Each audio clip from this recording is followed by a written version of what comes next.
होनी चाहिए हमारे मेहमानों के लिए। 1 2 3 4 5 6 7।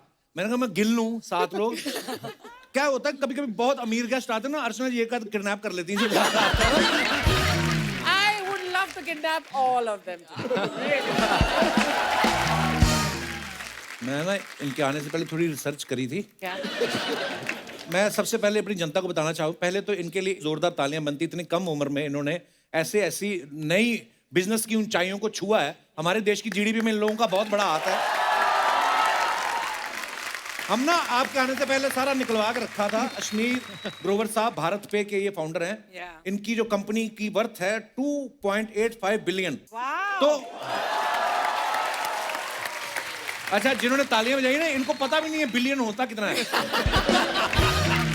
हमने फिर अपने सीए को बुलाया, मेरा, अर्चना जी का, हमारे सारे क्रू का, 200 लोगों का एक ही सीए है। तो उन्होंने हिसाब लगा के भेजा कि 2.85 billion is equal to 21,375 crore रुपए। Oh my God. Aman Gupta साहब, वाह, ये बोट के फाउंडर हैं। 1.4 बिलियन यानी 10,500 करोड़। हाय रब्बा। कपिल। विनीता सिंह शुगर कॉस्मेटिक्स के फाउंडर हैं। 533 मिलियन, लगभग 4,000 करोड़ रुपए। Oh my God. Piyush Bansal साहब लेंस कार्ट के फाउंडर है। 5 बिलियन यानी 37,500 करोड़। ओह, फिर नमिता जी आती हैं, इनका 2 बिलियन यानी 15,000 करोड़। अनुपम मित्तल साहब शादी.com के ये फाउंडर हैं, 15,000 करोड़। गजल अलग मामा अर्थ की ये फाउंडर हैं, 7500 करोड़। हमने सारा टोटल लगाया 1,10,875 करोड़। मैं ये सोच रहा था अगर आज यहाँ डाकू आ जाएं और इनको किडनैप कर लें, हमारे देश की जीडीपी गिर जाए। वाह, इन लोगों ने इतना पैसा कमाया, इतने बड़े बड़े स्टार्टअप किए, इतने बिजनेस स्टैब्लिश किए, लेकिन देखो पैसे का खुशी से कोई लेना देना नहीं। आज ये खुशियां ढूंढने यहाँ पे आए हैं। ये आप लोगों की डील थी कि शार्क टैंक सोनी पे तभी लेके जाएंगे जब आप हमें कपिल शर्मा शो पे लेके जाएंगे।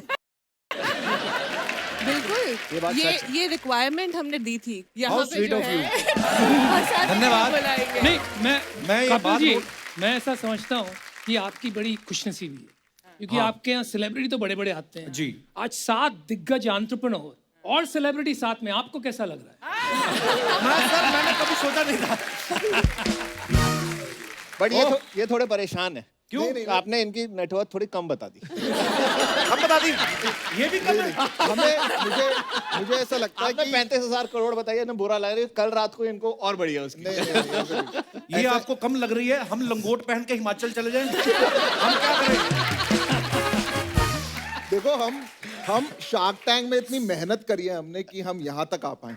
जी हाँ, बिल्कुल। मेरे माँ बाप को शार्क टैंक से कोई ज्यादा मतलब नहीं है, उनको ये है कि कपिल में जा रहा है, मतलब ये बहुत स्वीट यार, क्या बात है। बहुत बहुत धन्यवाद। ये बिल्कुल सच है, ऐसा ही है। शुक्रिया सर। और मेरी मम्मी तो लड़ चुकी है कि मुझे क्यों नहीं लेके जा रहा।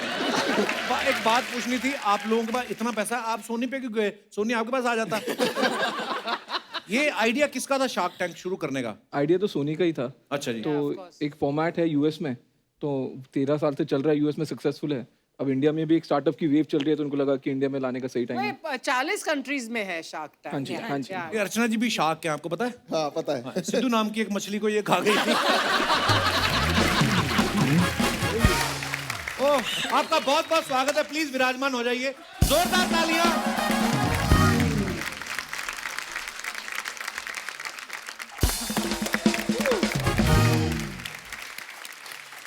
गजल, आपका नाम बड़ा खूबसूरत है। कभी आपको किसी ने कहा है मुझे गजल बड़ी अच्छी लगती है और आपने कहा हल अलग होके खट? नहीं, ये लाइन आपने बड़ी अच्छी दी है। कोई आएगा आगे से मैं यही बोलूंगी, चल हट, अलग होके बैठ। और आप आई थिंक मम्मी बनने वाली हैं। बहुत बहुत मुबारक आपको। ढेर सारी शुभकामनाएं। God bless you.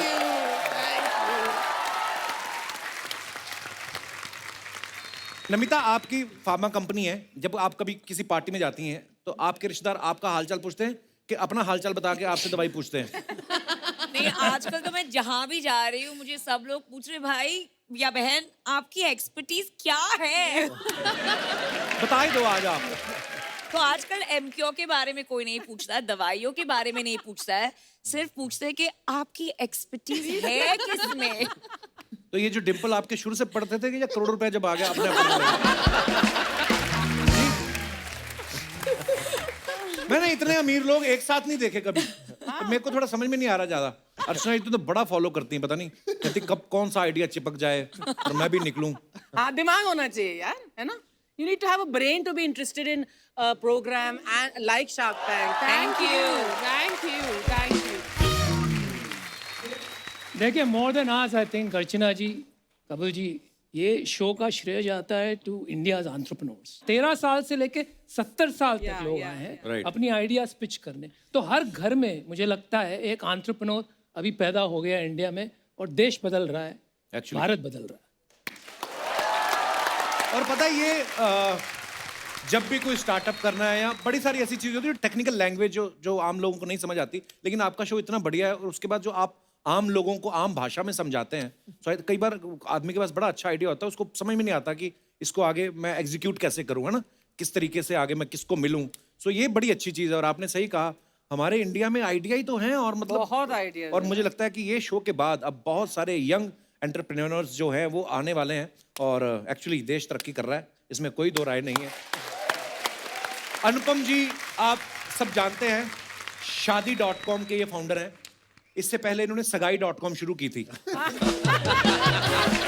तो और अभी इनका नया आ रहा है दूसरी शादी.com।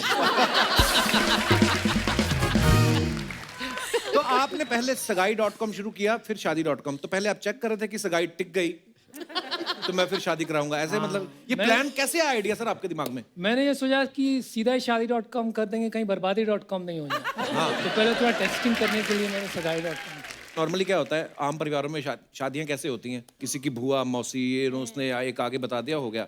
आपके तो क्या पूरा मेन्यू लगा रहता है, मतलब आई मीन जो भी उसको लैंग्वेज बोलते हैं तो पूरा बुफे लगा, क्या आप जो भी बोलते हैं यार इसको, तो आप अपनी मनपसंद। हाँ अच्छा, पर ये आइडिया सच्ची में कहाँ से आया है? काफी साल की बात है, एक पंडित जी आए थे मिलने, अच्छा जी। तो पीछे लग गए। उनके पास 25-30 बायोडेटा थे कि भैया देख ले, इसमें से तेरे को कोई पसंद आया तो। अच्छा, आपकी शादी के लिए? हाँ, मेरी शादी। वाह। मुझे करनी नहीं थी, मैंने ठान ली थी शादी कभी नहीं करूँ। अच्छा जी। तो मैंने कहा यार, लाखों में एक की तो बात सुनी है, लेकिन ये 20-25 में एक का क्या सवाल है? इसमें थोड़ी मुझे कोई पसंद आने वाली है, मुझे तो करोड़ों में एक चाहिए। वाह। मैंने कहा इंटरनेट पे साइट डाल देते हैं, करोड़ों लड़कियां आएंगी, उसमें से एक चुन लूंगा। तो मैंने शुरू कर दी। तो बेसिकली आपने अपने फायदे के लिए शुरू किया था ये बिजनेस पहले, कि पहले तो मैं चुनूं, उसके बाद जनता का भला। पर बड़ा कमाल का आइडिया है सर।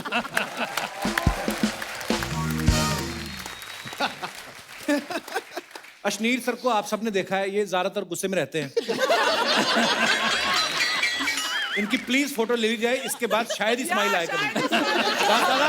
हफ्ते का हंसने का कोटा हो गया। अच्छा खासा बिजनेस चल रहा है, लाइफ सॉर्टेड है, फैमिली कंप्लीट है, वैक्सीनेशन भी दोनों हो चुकी हैं। वेकेशंस पे फॉरेन भी आना जाना रहता है। किस बात का गुस्सा आता है? ऐसा तो नहीं कि सोनी के साथ कम पैसों में डील कर ली, अब आपको उस बात को सोच सोच के गुस्सा आता है? नहीं, एक्चुअली मेरे साथ एक प्रॉब्लम है जी। मैं ना पीता नहीं हूँ, तो पीते नहीं आप? हाँ, तो कई बारी क्या होता है कि रात को कोई बंदा थोड़ा पी लेता है, रात को गुस्सा निकाल देता है, फिर सुबह उठ के बोल देता है जी वो तो कपिल डैनियल्स था या जैक शर्मा था, या तो कभी बोल देता है दोनों में से कोई नहीं था। मैं वो बोल नहीं पाता हूँ। तो मैं हर टाइम सेम स्टेट में रहता हूँ। गुस्सा नहीं है, बट हाँ जब किसी को सुनानी होती है तो फिर सुनानी भी होती है। नहीं, अच्छी बात है कि मिसगाइड नहीं करना किसी को। नहीं, लेकिन मैंने देखा है बड़े मतलब यू रियली सुनाओ देम। अगर कोई आता है और कोई डील आपको पसंद नहीं आती है, उनका बोलने का या प्रेजेंट करने का अंदाज पसंद नहीं आता, तो you means no words in telling them what you feel. क्योंकि क्या है कि मैं बोल दूं जी बहुत अच्छा लगा, आप बहुत सुंदर लग रहे हैं, आपका बिजनेस भी अच्छा है। मतलब सामने वाला कंफ्यूज हो जाएगा ना, भाई सब कुछ ही अच्छा तो पैसे दे दे यार। तो जो पैसे नहीं दे रहे तो बता तो दो क्यों नहीं दे रहे पैसे। ये सब दोगलापन है, मत सुनिए। नहीं, ये गलत आंसर है। सही आंसर वही है, ये ना कॉफी पीते हैं, ना दारू पीते हैं, ना डांस करते हैं। इनकी लाइफ की सारी किक लोगों को गाली देके मिलती है।